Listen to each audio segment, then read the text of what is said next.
In the music industry, one of the worst things is when you meet someone who has this opinion or this ego that is so above their skills and their actual talent. And there's also the complete opposite, where you are in the audience and you see somebody deliver a monologue or sing a song or play guitar, and you're so enthralled by it and touched and moved. And that artist, you go see them after their show, after their presentation, and they're self-denigrating. Oh yeah, that was my worst performance ever, ma. And that's just as heart-wrenching, I think, because not only does that insult the audience when you give a compliment to an artist and they're like, oh, that was trash, it also is false modesty. It's also just not healthy. I think being able to, without overly being emotional, being able to assess where we are, truly the strengths and the weaknesses, is what allows us to grow. It's what allows us to be able to go find the tools that we can implement to be able to get to where we want to be. There's a very fine balance between tearing ourselves apart, thinking we're way better than we are, so being overly confident, and that balance is in being factual about where we are at, and that's what ultimately serves us. It's also something that is more respectful of our audience, and it's more respectful to ourselves. You have to be lucid about who you are as a creator and where you are at as a creator. Creative success, through my own experience and in working with people, creative success comes when things kind of fall into place. It's like Lego pieces. They need to fit one into the other. So if you are doing your art and you're doing it in a very self-sacrificial way and you're being a martyr about it, you're not going to be able to keep doing the art if you're bankrupt. You're not going to be able to keep doing the art if you haven't slept in 2 weeks and you're being hospitalized because you've gone off a manic deep end and hyperfixated on your current project.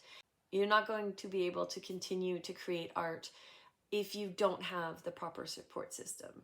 And this is something that even the large record companies know. They know that they need their artists to be as healthy as possible, because there's also even physical health. If you're on tour as a musician, or even as a painter and you've got a lot of equipment to lug, things like that, you're compromising your artistic creative output when you are not physically healthy. And I think that's why it's so important to look at things holistically. It's in terms of health, it's in terms of your thinking, developing critical thinking, it's in terms of understanding the difference between cause and effect. It's in understanding the difference between causation and correlation.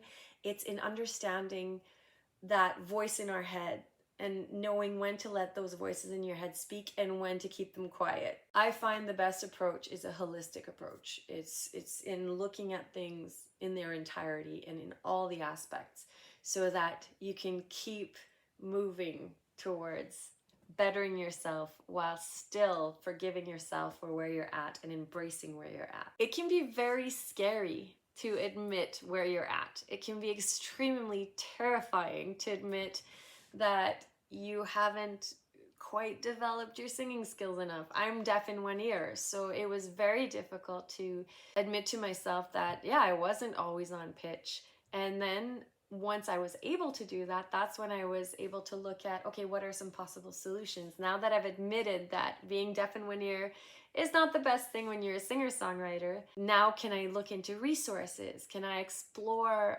what would need to be put into place to help me not be tone deaf? I was never tone deaf, but you know. So I was able to develop hearing with my whole body. I was able to develop communication skills with sound engineers, to know where to place things, to know where to put my drummer versus my guitar player, things like that. So when you confront and embrace your weaknesses, you were able to see, is this something I can surmount? Is this something I can ameliorate, get better at?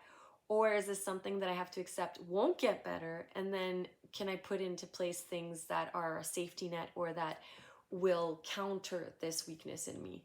So if you know you're the worst guitarist in the world, there's nothing wrong with hiring or finding a friend that will accompany you. You don't have to be everything. You don't have to do everything.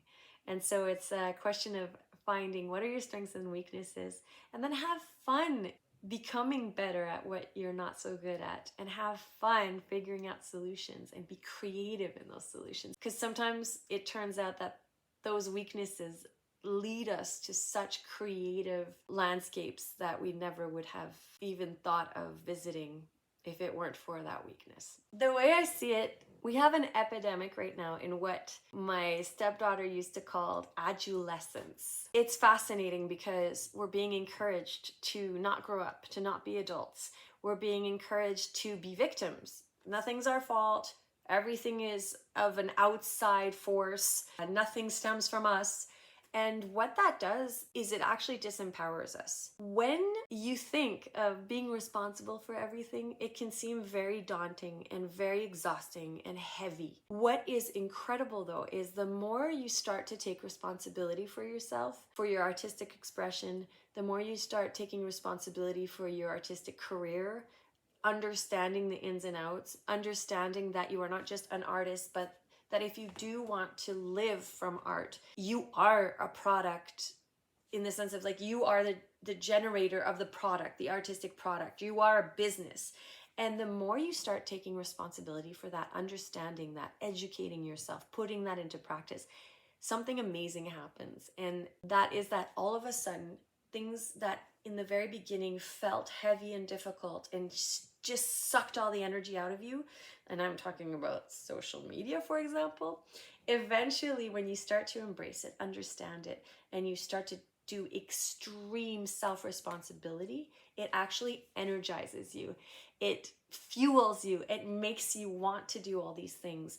And there's an incredible power in becoming adult. There's an incredible power in becoming self-actualized. There's an incredible power in understanding all facets of your creative industry and being able to properly communicate with the other players in that industry, in being able to properly know where you stand within that industry. And then it also leads to incredible partnerships.